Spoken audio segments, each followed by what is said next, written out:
ఏంటి జుట్టు కటింగ్ చేసావు, మొఖానికి పౌడర్ పూసావు, ఏంటి సంగతే? నీలాంటి పోరం పోగలే రెడీ అయినప్పుడు నేను తయారవ్వకూడదా అని.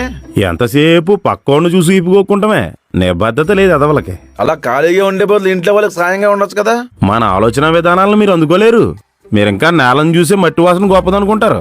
మరి మనం ఆకాశం వైపు చూసి ఖగోళ శాస్త్రం ఏంటి, పాలపొంతలేంటి, ఉల్కలేంటి, ఓజోను పొర ఏంటి, దానికున్న బొక్కలేంటి అంత ఆలోచిస్తాం.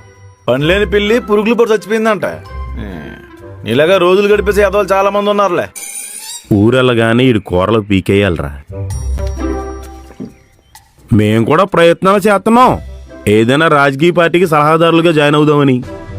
సంకనాకి పోవడానికి 1,00,000 శాపకాలనే నువ్వు ఎలాగైనా దండం పెట్టి తీసుకుంటారు. మరి క్వార్టర్ తాగాలన్నా ఫుల్ బాటిల్ తాగాలన్నా మోతెప్పాలి.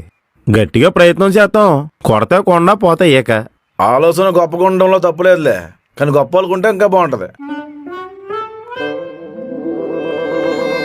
గొప్పోడంటే డబ్బులున్నాడు కదండి. ఆపరా, ఈడింకా విలువలు ఉలవలని ఏడుస్తూ ఉంటాడు. ఎల్లు ఇంకో బొండ పట్టరా. డబ్బులు లేవండి. ఈ బొండలోనే నీళ్ళేసెట్రా, స్టైల్గా ఉంటుంది.